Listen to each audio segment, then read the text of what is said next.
Faut-il croire la théorie du complot née du 11 septembre et sur Internet en l'occurrence, relayée dans un livre, L'effroyable imposture, 11 septembre 2001, sous la plume et après enquête de Thierry Messant et du réseau Voltaire. Voilà la question que nous posons aujourd'hui. Vous connaissez la thèse.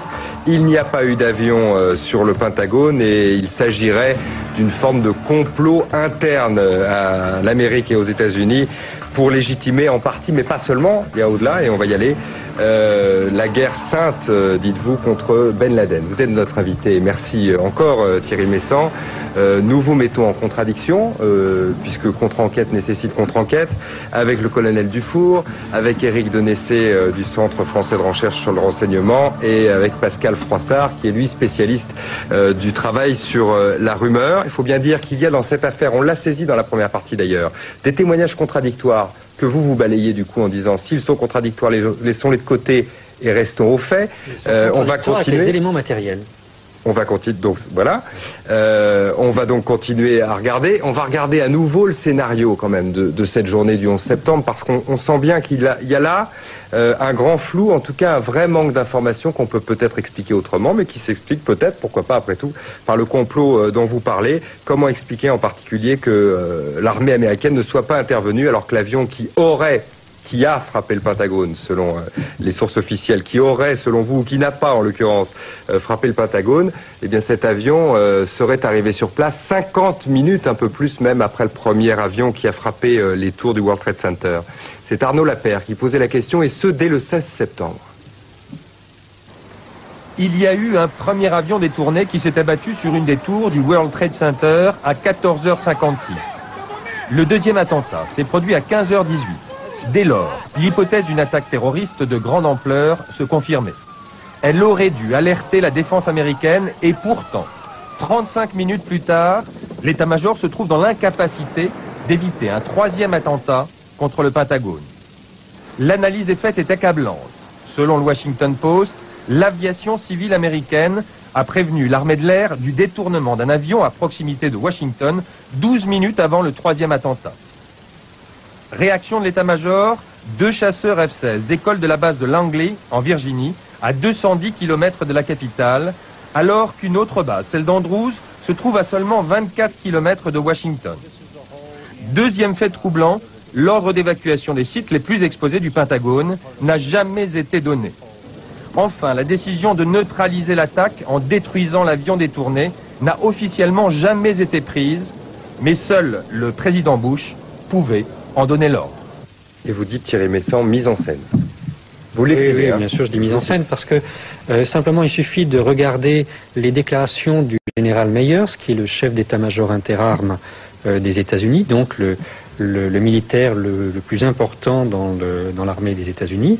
Il a été interrogé par une commission du Sénat juste le lendemain des attentats et on lui a demandé eh bien, comment est-ce que vous avez fait pour envoyer la chasse, etc. Et il a été absolument incapable à ce moment-là de dire si la chasse avait décollé. C'est-à-dire que le plus haut militaire des États-Unis ne sait pas, il est chargé de superviser des opérations, il ne sait pas ce qui se passe dans son armée, il ne sait pas si on a envoyé des avions. Et le timing qui a été donné là de l'envol de la chasse n'a été fourni par le NORAD, le commandement militaire aérien, que 2 jours plus tard. Donc nous avons affaire manifestement à une reconstitution des faits pour sauver ce pauvre général Myers qui était quand même en grave difficulté devant les membres du Congrès. C'est possible un tel flottement ou pas? Absolument. Les attentats ont eu lieu dans un laps de temps relativement court. On ne prête qu'aux riches, mais les Américains, même les Américains, ne sont pas capables de réagir devant un événement aussi invraisemblable, aussi incroyable, aussi effroyable que celui-ci, et de donner en plus l'ordre de frapper ou de descendre un avion de ligne américain par des avions américains. Ça n'est pas raisonnable, ça n'est pas vraisemblable de le croire. Ça n'est pas possible et c'est tout à fait logique que les Américains n'aient pas réagi. Alors il y a eu ce décollage de 2 avions, mais c'est un décollage, je dirais, presque de routine. Il y a sur les bases américaines comme sur les bases françaises des patrouilles d'avions qui sont prêtes à décoller en moins de 2 minutes. Et là, il y a eu un ordre qui a été donné, mais qui n'était pas forcément donné par le chef d'état-major, le Joint Chief of Staff des États-Unis. Il était donné par presque un décollage de routine. Oui. Et en plus, il y a peut-être un autre aspect qu'il faut prendre en ligne de compte, c'est que le fait que peut-être aucun avion ne s'est écrasé sur le Pentagone ne remet pas en question l'ensemble des attentats du 11 septembre et du fait qu'on prête derrière une opération Ben Laden. Donc, moi, Vous êtes d'accord avec ça quand même? Non. Moi, je suis assez sur ce point. Changer après l'interprétation. Voilà, mais sur ce point, je suis objectivement, c'est le rôle de l'ancien analyste de renseignement, de dire quand on regarde les faits, on doit se poser les questions que vous vous posez. Il y a un certain nombre de choses très troublantes que vous écrivez dans ce livre que je trouve très intéressantes. Maintenant, au-delà sur la façon dont fonctionne un système politique, un système militaire et surtout les services de renseignement dans ce genre de situation, je pense qu'elle a une appréciation en partie légèrement décalée. On a tendance à trop prêter en termes de pouvoir, de capacité d'action à ces organismes. En réalité, on est tombé sur ce qu'on appelle la loi de Murphy, qui est la loi d'enchaînement des probabilités les plus négatives, qui sont probablement succédées. Et les mensonges ou les absences de chef d'état-major des armées? Sur ce point, et vous le dites aussi dans ce livre, il est tout à fait plausible, et c'est probablement la réalité, que les Américains, c'est-à-dire la CIA et le FBI, pour protéger une piste d'enquête, aient cherché délibérément à fausser la version officielle des faits, donc y compris quand on voyait l'explosion tout à l'heure, c'est vrai que ça ne ressemble pas en termes de pyrotechnie, en termes de flammes, à l'explosion que fait un avion lorsqu'il vient percuter quelque chose. On le voit bien. Vous êtes prêt à en douter, autrement dit? Sur cet aspect-là, tout à fait. Sur l'avion du Pentagone. Rappelez-vous, les premières réactions de journalistes dans les heures qui suivaient les attentats disaient que c'était un attentat à la voiture piégée. Donc, j'en doute, je n'ai aucune preuve, ni dans un sens ni dans l'autre, mais c'est pour ça que je dis que la démarche de Thierry sur ce point est tout à fait intéressante.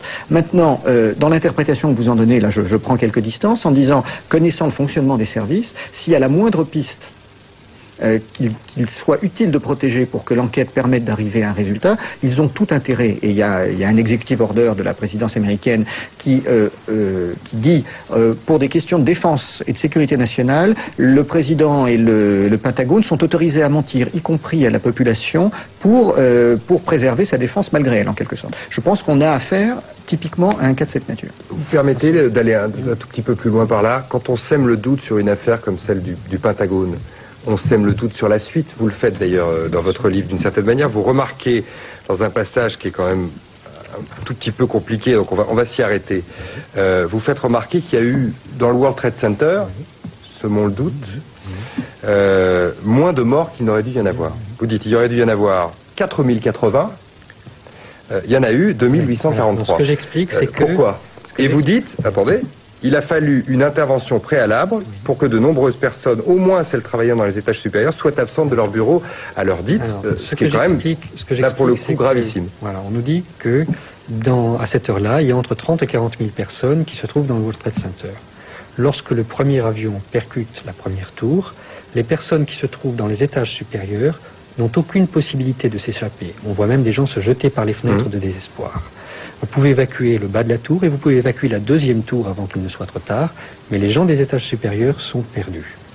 Or, quand on fait la moyenne des habitants, des occupants de cet immeuble, on a donc un chiffre des personnes qui se trouvent dans les étages supérieurs qui est nettement supérieur au bilan total des victimes. Donc il y a un problème pour s'expliquer ce différentiel. L'aléatoire, le hasard ne vous convient jamais. Attendez, c'est pas ça. Je me pose une question et j'essaye de voir s'il y a une réponse. Or, nous avons le témoignage d'une société israélienne qui a été publiée au départ par Haaretz, le journal de la gauche israélienne, qui a donné lieu à des interviews... L'équivalent du Monde en Israël. Voilà, qui a donné des interviews à CNN, des interviews à d'autres médias encore, et qui explique que 2 heures avant les attentats, ils ont reçu un message les informant que des attentats allaient être commis au World Trade Center à New York. Ils ont donc pris l'initiative pour essayer de sauver les gens qui se trouvaient là-bas, de prévenir les autorités américaines. Mais peut-être celles-ci n'ont-elles pas pris ça très au sérieux. Alors, toujours pour sauver les gens qui se trouvaient là-bas, cette société qui est un leader en matière de messagerie électronique a pris l'initiative d'envoyer des messages sur les pagers allumés dans cette zone. Donc il y a des gens qui ont reçu un message venant d'une société dont ils n'avaient jamais entendu parler, leur disant il va se passer quelque chose. Alors on ne connaît pas exactement le libellé du message, puisque maintenant même c'est un secret d'État, paraît-il. Bon, donc on a envoyé un message pour les prévenir, et il y a des gens qui ont pris ce message au sérieux et qui sont partis. Mais vous vous rendez compte que de là à affirmer que, puisque vous parlez d'une société israélienne comme certains, la rumeur a couru, alors on va venir à la rumeur justement, de là à affirmer que Israël est derrière cette affaire-là et qu'elle a prévenu ses ressortissants et ceux qui partagent la même religion qu'est la religion d'État. C'est une présentation extrêmement malhonnête des choses. Et moi, je tiens à c'est Al Jazeera qui a fait cette présentation-là. Oui, le journaliste qui a dit ça a été viré depuis. Hein. Ouais. Bon. Donc moi, je tiens à ce qu'on... Mais allons au bout des choses, parce que pour le coup, quand vous dites des choses comme ça nous emmène là aussi. C'est extrêmement important. On a essayé, dans un but idéologique qu'évidemment chacun comprend, de conclure de cette chose-là que Israël était à l'origine de ces attentats, ce qui n'est pas du tout le cas. On a au contraire vu des Israéliens essayer d'empêcher ces attentats. Donc on devrait leur en être reconnaissant. Moi, je vais réagir sur un autre point de vue. C'est vrai que dans les jours qui ont suivi l'attentat, on a parlé de la responsabilité israélienne, du cartel de Medellín, de l'extrême droite américaine, et puis on a commencé à dire aussi l'attentat a eu lieu à un moment où il y avait le moins de monde possible dans ces immeubles, et tout ça étant pour créditer une certaine piste d'extrême droite. Il ne faut pas oublier non plus la psychologie des terroristes auxquels on a affaire. On a affaire à des gens qui veulent frapper le symbolique, qui ne veulent pas faire un nombre de victimes, même si le nombre de victimes du 11 septembre est énorme. Leur but, c'est de retourner contre l'Occident l'arme de la télévision en frappant les États-Unis au cœur de ce qu'ils ont de plus symbolique. 3000 morts quand même, pardonnez-moi. Oui, non, mais c'est quelque chose d'important. Mais dans l'esprit des terroristes auxquels on a affaire, ce qui compte, c'est pas tant le nombre de victimes que de frapper les représentations mentales. Et tant qu'on essaiera d'analyser, quand on sait comment ils fonctionnent, on ne comprendra pas les buts qu'ils visent. C'est du spectaculaire. Il est possible, pour revenir à cette affaire-là, qu'une société privée israélienne ait pu avoir des informations dont ne disposaient pas les services américains, l'armée américaine. Personnellement, ça me semble délirant, mais... je voulais que ce soit dit, quand même, colonel Dufour. Pas rigoureusement impossible, on ne saura jamais, mais on pourrait demander aux gens qui ont reçu ces messages, a-t-on fait des statistiques, a-t-on interrogé les gens prévenus par Pager? Est-ce que le problème dans cette affaire n'est pas que finalement la chape de plomb militaire est retombée trop tôt après le 11 septembre et qu'il y a un défaut d'information? Et est-ce que c'est pas ça qui fait naître la rumeur, pour en venir à vous pour le coup? Le fait est que je dirais l'inverse. Je crois qu'on a été confronté le début des événements à une hyper information et que on a le plus grand mal en fait à faire le tri dans cette information-là. Je parlerai donc moins de rumeurs que de compréhension de l'événement et je crois que donc le livre ici fait partie d'un ensemble possible d'interprétations qui contrecarrent des informations et des interprétations officielles. Sur un plan purement, avec tout le recul des universitaires justement, eh bien, je peux juste dire non, nous sommes dans un contexte où il y a énormément d'informations. Nous sommes juste en train de chercher ce qui fait sens et de voir. Là, je suis un peu fasciné par le fait que tout le monde s'accorde au moins pour dire qu'il y a des tas de zones d'ombre. Ouais. Objectivement, oui. Oui, lorsqu'on ne met pas le doigt dessus, on les voit pas, ces zones d'ombre. Par conséquent, j'arrive un petit peu, finalement, avec surprise sur ce plateau en me disant « Ah tiens, on me pointe du doigt des zones d'ombre. » Le problème est toujours le même, c'est est-ce que lorsque je montre quelque chose du doigt, est-ce que je montre le doigt ou est-ce que je montre la chose, hein, vous connaissez le proverbe.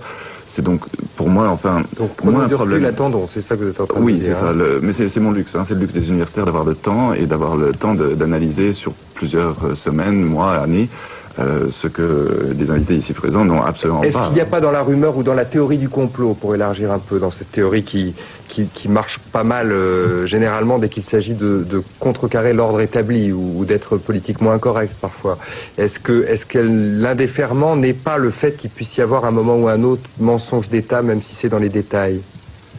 Oui, Autrement dit, est-ce que les Américains n'auraient pas intérêt à tout dire? Oui, voilà. Mais je crois qu'il ne faut pas non plus leur prêter plus qu'ils ne peuvent.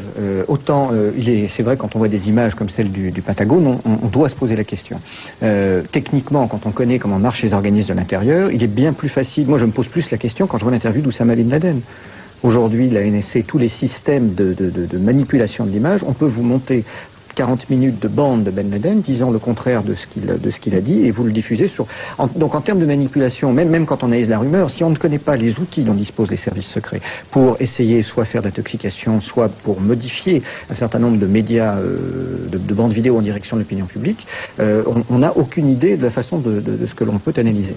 Deux choses. D'abord, par rapport au temps dont nous disposons, évidemment, nous devons nous positionner maintenant parce que de la compréhension que nous avons de ces événements dépend toute une politique en matière étrangère et militaire. Moi, je suis heureux de constater... C'est militant de certaine manière, votre Absolument. De manière claire. Hein. De manière claire.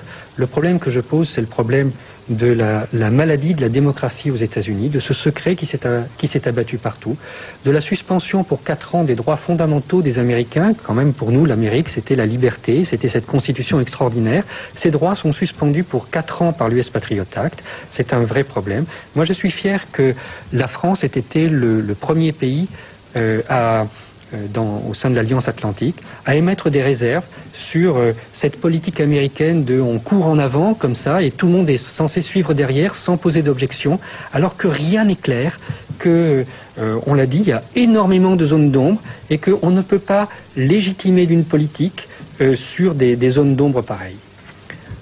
Est-ce qu'il y a, pour en terminer, sur cette rumeur, pour y revenir, est-ce qu'elle peut durer ou est-ce qu'elle va faire long feu ? Mais celle-là, je veux dire, si on la compare à d'autres qui ont pu naître, Diana assassinée sous le pont de l'Alma par les services secrets anglais, un missile qui aurait abattu le Boeing de la TWA de New York, est-ce qu'il y a là des éléments qui peuvent lui permettre de durer ? Bien honnêtement, moi je ne vois pas de rumeur dans tout ceci. Je vois une polémique en train de naître, une polémique avec des intérêts assez importants, haut placés.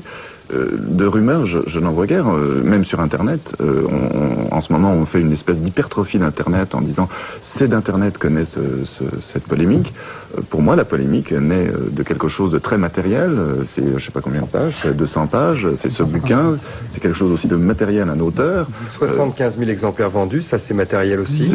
Donc tout ceci est évidemment repris sur Internet et le site du réseau Voltaire est parfait, il est très bien fait, il y a même une version en anglais, donc c'était très très bien conçu. Je dirais le plan marketing, si on peut en utiliser le terme, bien que ce soit un petit éditeur et que donc on peut imaginer qu'ils n'ont pas les mêmes moyens qu'un gros éditeur, etc. Mais le plan marketing est parfait.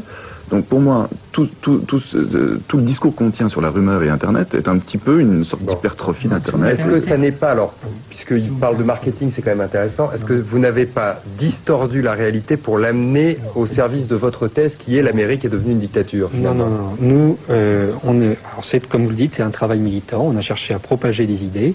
Alors bon, la propagation des idées se fait toujours par les mêmes techniques, qu'elles soient dans le domaine commercial ou dans le domaine politique. Bon.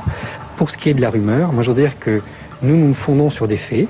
Donc avec le temps, on va essayer de clarifier tout ça. La rumeur, c'est ce qui est entretenu par des articles de presse comme celui du Monde ou celui de Libération, qui ont été écrits par des gens qui ont refusé de lire le livre et qui donc le jugent sur des mythes, sur leur représentation, pas sur la réalité. Eh bien, jugé sur pièce, l'effroyable imposture 11 septembre 2001 aux éditions Carnot, sous la plume de Thierry Messant, avec précaution et évidemment contre-enquête éventuelle à l'appui. Merci beaucoup à tous les quatre d'avoir été sur ce plateau et place au journal.